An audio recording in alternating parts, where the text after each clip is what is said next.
Greetings, everyone. Brad here with Mild Mannered EDC, and today we're going to do a Brad's Budget Beauty review of a knife that I definitely think deserves some attention. It's already got some pretty good reviews out there, but it's definitely one that I was interested in and I'm excited to get here for you on the channel. I want to say big thanks to my buddy JB over at Big Red EDC for loaning me this knife. It was really gracious of him. In fact, we had a conversation about a few knives, and he went ahead and picked this one up knowing that I would want to take a look at it, so it was just really cool of him. So thank you, JB.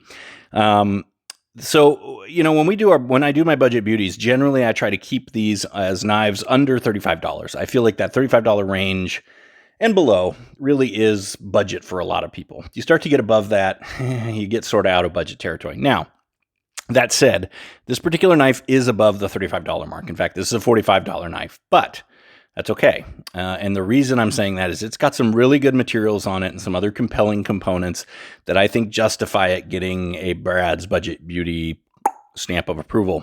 Like that matters to anybody, but but to me it matters. And you know, for the integrity of this particular series that I do here on the channel, I want to be clear that that was the reasoning behind why I decided to go ahead and include that in here. I think it is, for the materials, worth the money, and you're definitely getting a lot of bang for your buck here. So without further ado, let's talk about the darn knife, shall we? It is the Ontario Knife Company Shikra. That's right. Really interesting knife. I think it brings a lot to the table, and we'll talk about that as we do this review. But I was just really impressed with this. I liked it in pictures. I liked what I had read about it. And once I was able to get it from JB, it definitely met my expectations in a lot of ways. You know, I've got a few gripes here and there, but we'll talk about those. But by and large, really pretty pleased with this particular knife. So let's talk about this a little bit. So the Shikra, well, first, Ontario Knife Company, right? So Ontario Knife Company, famous for their Rat 1 and Rat 2s. Here's my Rat number 1. Used, abused, but much loved. Oh gosh, is it filthy and disgusting. Look at that. Ugh. Sorry, Ontario. Well, you know what? I bet if Ontario ever watches this review, they would be proud to see a knife used and loved as much as this bad boy. So I do have a tip problem there, but you know, whatever, we'll get to it. Anyways. That's my personal, well-loved Ontario Rat. But that is one of the knives they're famous for, right? On the Rat number 1, Rat number 2. They've got a couple other pretty well-known knives out there. But just a cool company that's been around a long time. Now, this particular knife is a new offering from them here in 2020, and it's got a lot going on. So let's talk about the name first. So Shikra, that name, apparently it's a hawk of some variety, a hawk or a falcon or something like that. You can see a bit of a wing pattern here. And in fact, even on the box, yeah, you got the wing there of the Shikra. So yeah, I mean, it's, you know, I don't know. I think the bird is small, agile, lightweight, you know, a great hunter, variety of other things, pretty trainable. Seems like an interesting something. I think it's from it's primarily Asia, Africa. It's where the Shikra lives. So anyways, that is kind of a cool naming. I like when knives are named after animals personally. I think it's kind of fun, especially when they're a little more obscure, names we might not have heard about. So let's go ahead and talk some specs real quick on this knife, and then we'll do some size comparisons. Then we'll just do a quick review because it is a cool knife, but it's also one that I think we could talk about pretty simply. So blade length of 3.25 inches with a cutting edge of 3.125 inches. We got a blade thickness here on the Shikra of 0.12 inches. There you go.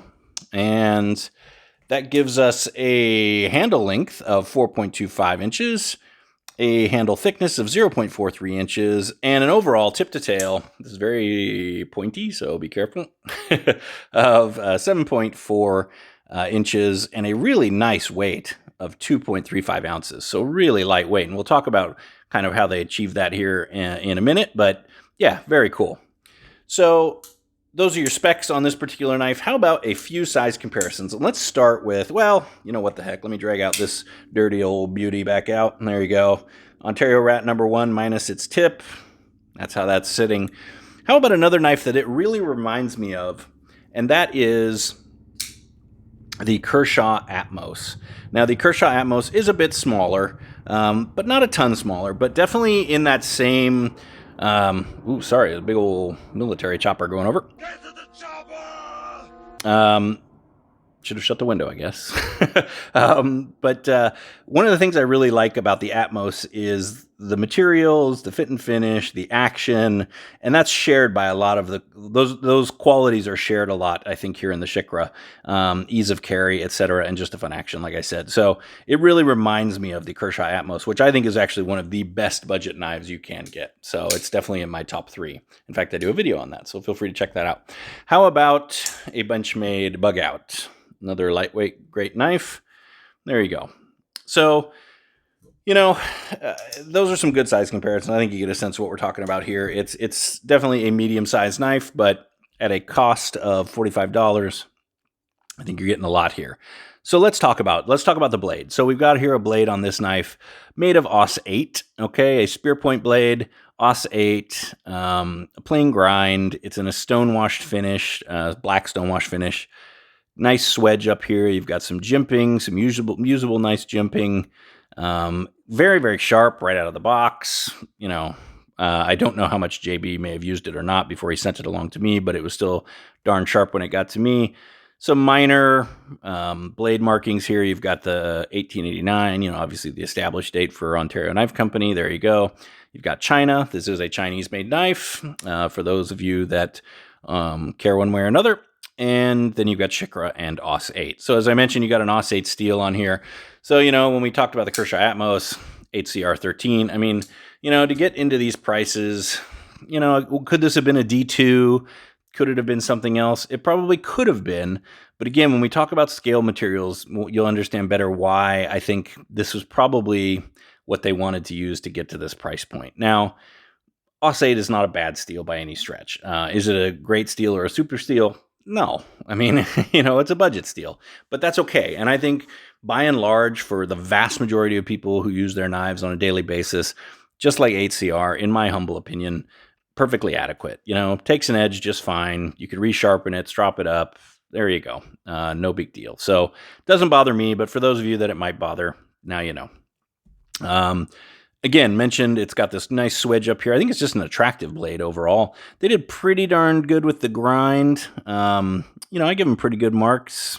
Maybe it could have been a millimeter or two more, but maybe, I don't know. I think it's done pretty darn well overall with the little sharpening choil there. It is very pointy, so this has got a very nice piercing tip.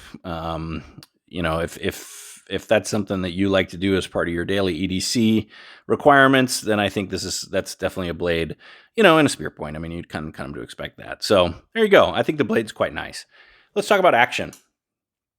Yeah, it's got a very nice action. It's riding on ball bearings, but flips out. It's got a really, really nice detent. It's not coming out. The shake test it passes, with flying colors. And it's just super snappy. Now, it's got this flipper tab here. It's a little bit of a, it doesn't have any jimping on it, but it's kind of you want to do more of the light switch than the push button, but both work just fine. In fact, I think the push button rockets it out maybe a bit quicker, but both of them I think work really well. Bottom line is it's got a really excellent detent and it just fires out beautifully. Moreover, look at that action. Nice. Nice, guys. High five. Yeah, I mean, it is definitely a nice drop shutty action. So not a lot to complain about there. In fact, I think this is, again, I'm going to draw some comparisons of this through the rest of the video probably. But, again, you've got that cool action on that Atmos. And I think this really matches that as far as how well it's done. So really nice work by Ontario on that. Now, it's got a couple things that do bother me a little bit. So it's not very centered. On the clip side, it definitely favors over that direction. I don't know if that's just because I've been playing with it and flipping with it. I did try to tighten. Now, I didn't take it apart. Again, it's not my knife, so I wasn't going to do that. I did try to tighten it again a little bit with a T8, but it's a free spinning pivot, so that's a bit of a bummer, but whatever. I'm not sure if that could be fixed up. It may be something when I get this back to JB, he may want to try to do that or something, but yeah, it's a little off center and that's kind of a bummer. It doesn't look like it really hits into the sides too much. I don't think so. You can kind of see my hand back there, but yeah, definitely a little bit of a bummer there. Lockup on this particular frame lock, as you'll notice there. Yeah, it's about 50%. maybe a smidge more. No blade play, no blade rock at all. So, again, from an action standpoint, with those other components, I wish it was a bit more centered, but oh well, is what it is. Doesn't seem to impede the action at all. Again, right? That's nice. Really cool. So nice job on that, Ontario. So just a fun knife to fidget with as well. So there you go with action. Now, handles, let's talk scales and hardware real quick, because I think that's really where this knife shines in a lot of ways, although I think the action and blade are pretty darn nice too. You are probably wondering as you've looked at this, that's right, these are micarta scales on this, or a micarta scale on this side. And it's a really nicely done micarta. It's got these nice grooves in it that maybe add a little bit of traction, but just in general, it's got a really nice feel to it. I'm sure that if you wanted to add some, little oil, little mineral oil or something on those, just to keep them nice and looking good. But yeah, as you can see, I mean, it's a well-finished, well-milled, nice piece of micarta that they've included there. So there you go. It's a really nice break from, the G10 of the world that's everywhere, particularly on budget knives. I mean, right? Or frankly, stainless steel, which is another very common component on budget knives. We'll talk about that in just a sec here. But yeah, so on this side, you've got this great micarta, which I think, like I said, is done very, very nicely. Now, on the flip side of this, I mentioned stainless steel, but this scale is not stainless steel. It is titanium. That's right. This is a titanium and micarta flipper. That's pretty darn awesome. I mean, and again, that's why I feel like it warrants that $45 budget beauty sort of one-time pass to kind of get into that category, because I think this is, first of all, it's, I think, pretty unique on the market to have those materials paired up in a budget type model. But yeah, and then so the titanium here is, again, it's that black stonewash look, also done very, very nicely. No real sharp edges, all chamfered really, really well. Again, you got this titanium frame lock, but you got these pillars here on the back, which I believe are stainless steel. Also to note, now the clip is stainless steel, so this is not a milled titanium clip or anything. It is a stainless steel clip, but there you go, nevertheless. So, I think that's pretty darn cool. So if you're looking to say you have a titanium, I mean, you're not getting that from this, right? I mean, this has maybe a little, I don't even know if that's real carbon fiber. I think it is. I think it's a little peel ply piece on there, but it's mostly G10.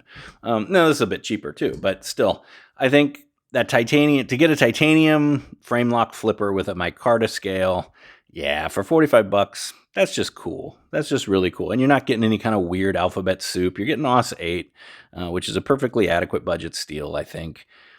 Very cool. Really, really impressed by Ontario going that route. And I think it just makes this knife really interesting and unique. So, very cool. Now, ergos. Again, ergos I think are pretty darn good. There's a bit of a hot spot here on the clip, and I think that's because it carries a little high, and maybe, I don't know, maybe it doesn't. I don't know. Maybe it's just because it's got such a thin profile. I don't know, but there's a little bit of a hot spot there on the back of the clip, but that just might be my hands. Clip hot spots are very subjective. So anyways, there you go. But by and large, with this jimping up on the blade, I get 4 fingers on here, no problem. This is just a really comfortable knife to use. Definitely, again, I like that kind of blade style as well. So there's a lot I like about this from an ergo standpoint. It was fun to carry and use. Now, it is a deep carry pocket clip, by the way. Seahawks, Shikra, a hawk, intentional. I don't know, you decide. My boy Underdog Hank's there. Check him out. Very cool. But and I'm based out here in the Pacific Northwest, right? So Seahawks are appropriate. Very mostly deep carry, but it slides in and out super easy. One, because the clip's on this nice smooth piece of titanium, but also it worked well. Now they aren't recessed screws there, but I didn't notice any problem with that. This is just a nicely done clip. Also notice with the clip, it is tip down or tip up. I think that's interesting. It is not ambidextrous, but they do give you an option there, which is kind of cool. So, hey, pretty darn decent for ergos and carry. And again, because it's so darn lightweight, yeah, this was just a really fun knife. The only other little gripe I might mention, the blade, for whatever reason, I can catch it. Watch this. Like, I can feel it on my finger. I don't know if you can. I can catch it just on the tip of my finger, and I was able to pull this out, but I'm not. Of course, now I'm on camera and I can't do it. You might be able to see, though, a little bit of my skin on there. So I can touch the tip of the blade just barely with my finger. Is that a big problem? That was me, by the way, wiping off the blade on my table. What is wrong with me? But no. So yeah, it's is it a problem? I don't know. I mean, I mean, it's going to sit in your pocket like this, so you're not going to really have any. I think it's just practically not an issue. It is something, though, I just noticed, and I did want to mention it. So, And I bet if it was a little more centered, it might might even be a little bit more of a problem. So maybe having it off center is not the worst thing. But, anyways, I just wanted to mention that. But so here we are. $45 for a really cool, interesting knife made from a fun knife company. I mean, I love my rat. I love this knife. And I think there are a lot of people that just love Ontario Knife Company. And then on top of that, you get the micarta and the titanium, a great flipper with a fun action, lots of fidget, kind of a fun name. There's just a lot to like about this knife, and it's definitely a beauty in my opinion, and a budget one at that. So there you go. This is the Ontario Knife Shikra. I hope you've enjoyed this review. I hope this is something you might want to check out, because if this is definitely speaking to you, I definitely encourage you to go ahead and do so. Most importantly, though, please stay safe out there, be mild-mannered to one another, and all the best.